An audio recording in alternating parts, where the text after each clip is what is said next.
Hi guys, Papa JP here. How are you? And happy Sunday morning sa lahat. And I am enjoying again a Sunday slow morning dito sa San Jose, Balanga City, Bataan, sa labas ng McDonald's, having coffee and a time with God.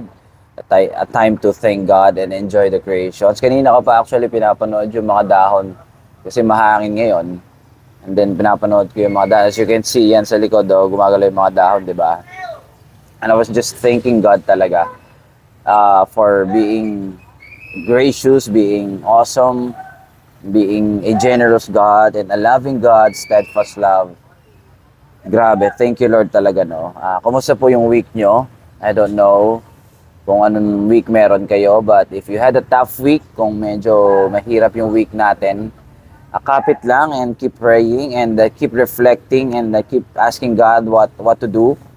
And kailangan talaga natin ng mountain moving faith, a childlike faith that God will move mountains, that God will show us unimaginable things, and God will restore our hearts, na God will again pull us back to His love talaga, no? Grabe si Lord. Kung tayo naman is having the time of our life today, I can say that let's all be thankful and let's all not forget to acknowledge God in our lives kasi baka makalimutan natin si Lord sa kabila ng mga achievements natin. And yeah, diba? Life is good because God is good. We have more to discover. We have more to see as we believe God and as we worship Him and acknowledge Him in our lives. Grabe, no? Again, welcome to the podcast. I have two things for you this morning. Number one is grace. Ito let's all be practical sa araw-araw. Dami nangyayari sa atin. I don't know about you, nag-work ka or work from home ka, you drive, or you commute, ganyan, o naglalakad ka araw-araw. Madami tayong ma-encounter that will test our grace or yung patience natin or humility. Pero I want to pinpoint the grace. As much as God shows us grace, let's all extend that grace to every day and to the people around us as well. Lalong-lalo na, syempre, paano natin ma-extend yung grace? Pag may mga taong nagkakamali sa harap natin, pag may mga taong hindi natin nagugustuhan yung mga ginagawa nila. Diba? Sa driving, ako nagde-drive, ganyan, di ba, kinat ka, nagmamadali, munti ka ng masagi, di ba? Actually, nakakagigil talaga yun Pero we have to extend grace as much as we can. Siyempre, let's just think na baka nagmamadali siya o baka may hinahabol siyang oras o may emergency. Di rin naman natin alam yung nasa isip nila. And then alam nyo, at the end of the day, pag tayo nagpatalo doon, siyempre, maiinis ka, mawala ka sa mood, iinit ulo mo, maapektuhan din yung kung may kasama ka o maapektuhan yung trabaho mo, yung mood mo. At the end of the day, ikaw din yung talo doon. Diba? Di rin naman alam nung kinainisan mo, nainis ka, siya nga. Diba? Wala siyang malay doon, diba? So, let's just be resolved each and every day to extend grace. Siyempre, we have to be wise as well naman. Kapag kailangan na natin talaga makipag-usap o, alam nyo naman yun. Most of the time kasi mas pinapairal natin o inuuna natin yung init ng ulo. Nawawala na yung grace. Tsaka alam nyo, mga kapatid, kapag lagi tayo mainit yung ulo, yung lagi tayo parang pasugod. I'm sorry for the outside noise, guys. Anyways, yan nga, pagka palagi tayong pasugod, ganyan, lagi tayong parang lagi ka nakikipag-away. Alam nyo, hindi nyo mapapansin, ganun na kayo, ganun na yung magiging character nyo, lagi na kayong mainit ulo, simpleng hindi lang maging maayos yung pagsiserve ng waiter o yung pagkain nyo sa if you ate out sa restaurant, di ba? Kinakastigo nyo agad na pwede naman sabihin, sir, baka po pwede palitan to, ganito, sir, medyo hindi yata ayos yung luto ng manok, di ba? Yung mga ganun, napakasimple lang nun, guys. Pero tayo, as human beings, we tend to criticize agad, pintasan mo agad, tapatawag mo agad yung manager, di ba? Hindi maganda talaga yun I'm not saying na ako lagi na akong mabait or lagi na akong, syempre nagkakamali pa rin tayo, but as much as we can, we want to improve our character, we want to improve ourselves din, di ba? And as a believer of Christ, iyon si Christ iyon si Jesus he extend grace to the people around him. Alam niya yun, may wisdom siya, and ganun din tayo, let's ask wisdom from God every day, kasi everyday journey life, yung life natin is a journey, we journey with people, we how do you call this, we meet people each and every day, kakilala man natin yan o bago nating makikilala, di ba? Kailangan natin extend yung grace. So guys, yung mga simpleng bagay, I don't know, minsan legalities agad yung gusto natin mangyari, di ba? Parang simpleng return or exchange lang naman. Kung ayaw pumayag nung company, or yung pinagbilan mo, or nung seller, or what, or yung ayaw papalitan yung food kasi hindi raw pwede, pwede naman natin ng, okay, it's a choice that we won't argue, we won't, okay, let's just inhale, and then exhale, and then okay, sige, hindi na okay, kaysa masira araw mo, naapektuhan yung attitude mo, and then at the end of the day, ikaw lang din yung masisira, makikita ka nila, yan ba yung nakipag-away doon sa simpleng pagkain, di ba? Yan ba yung nakipag-away doon sa simpleng damit, sa simpleng sapatos, di ba? Alam niyo yun, guys, at the end of the day, tayo pa yung nakakahiya pag ganun. Di ba? Let's extend grace. Let's all be humble. It's humility. I remember Moira when she said humility will always be the crowning glory, diba? And it takes humility, I believe, para mas ma-extend natin yung grace and maging patient tayo sa araw-araw sa tao sa paligid natin. Diba? Hindi naman natin sinasabi dito na magpaabuso tayo. We know that we should ask wisdom from God.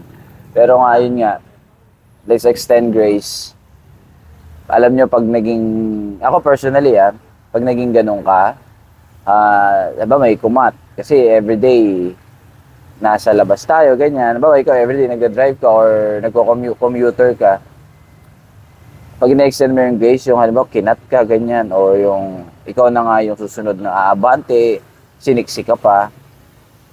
Sa halip na bumusina ka ng pagalit, diba? You just let it go. Give it to Him. Alam mo, mas masarap yung pakiramdam. Alam naman natin yun Kung mas masarap ang pakiramdam na maayos ka, maayos yung pakiramdam mo kaysa yung nagalit ka, di ba? Nakakainis. At the end of the day, o yung pagkatapos ng galit mo pala, marirealize mo sana pala din nala ako nagalit. Tapos para magigilty ka, ganun. Yung nakakahiya yung feeling. Di ko alam kung naranasan nyo na ba yun? Di ba? Guys, let's all extend grace. Hinga and pray.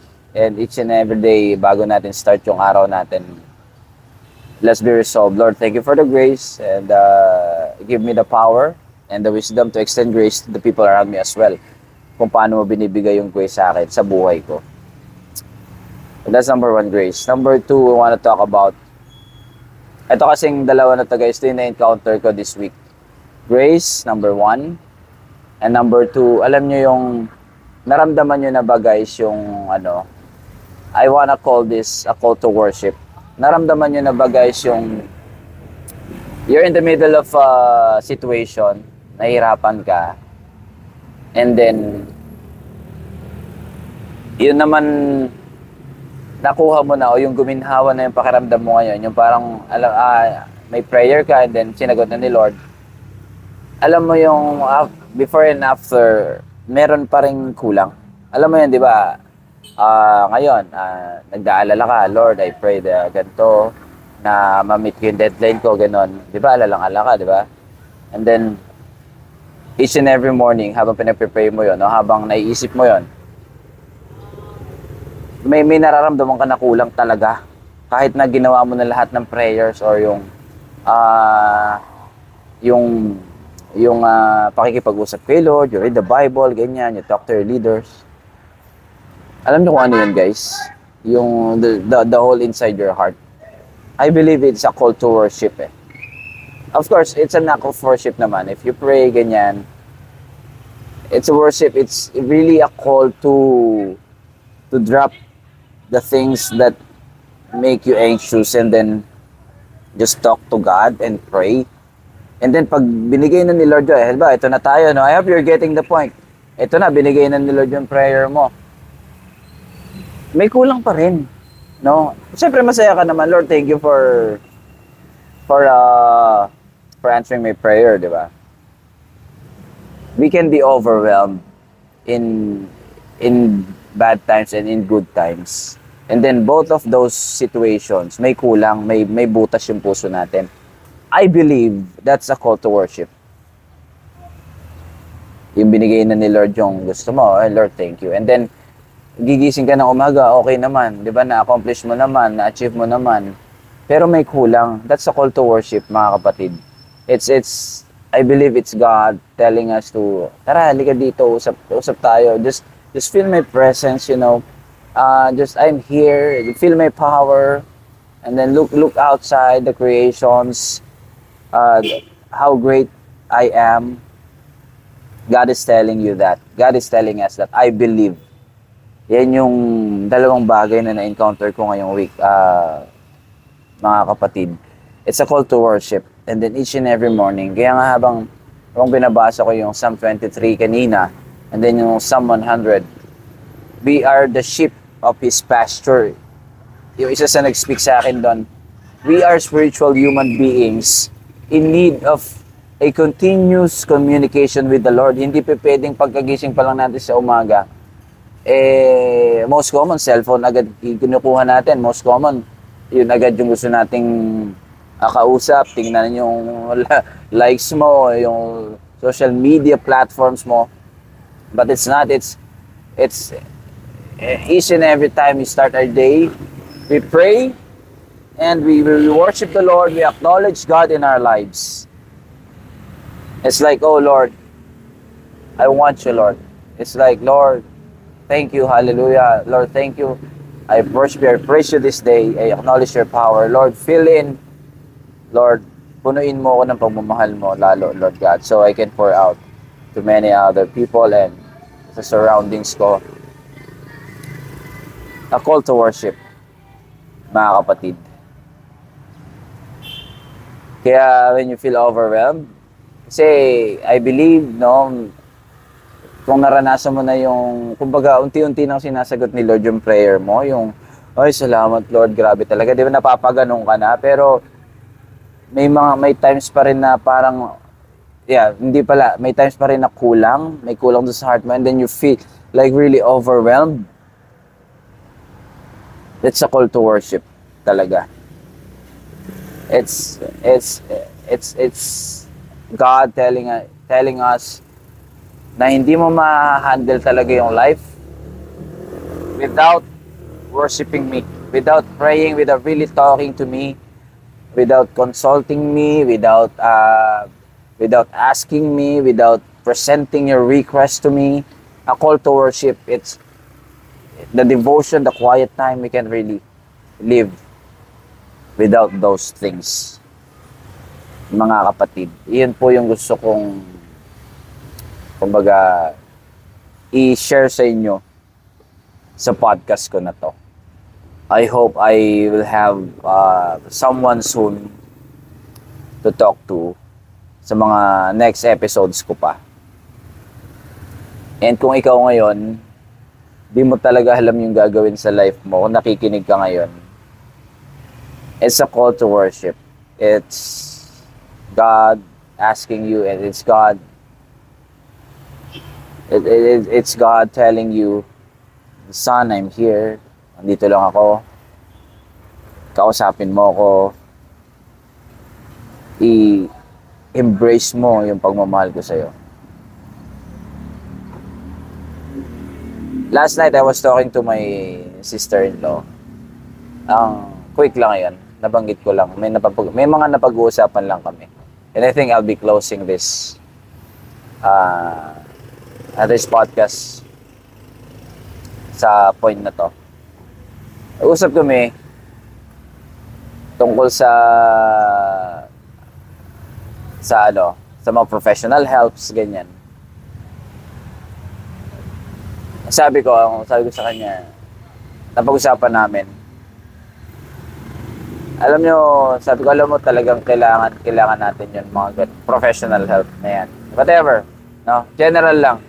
I'm not going into a specific yung pinag-usapan namin.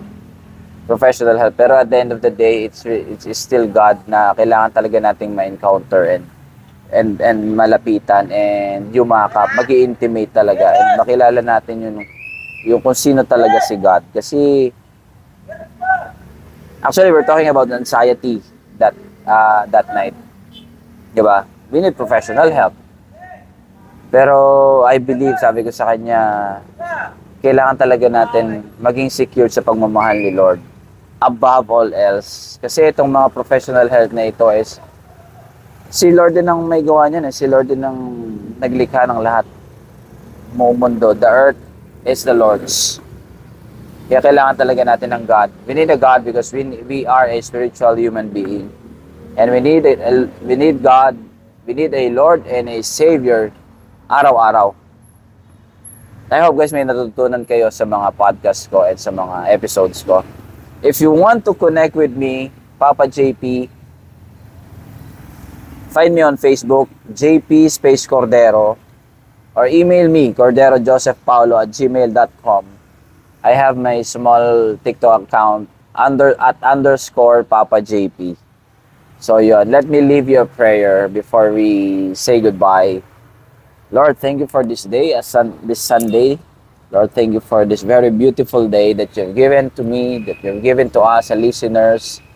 I pray, Lord God, that we will extend grace each day as you extend grace, as you show grace towards us.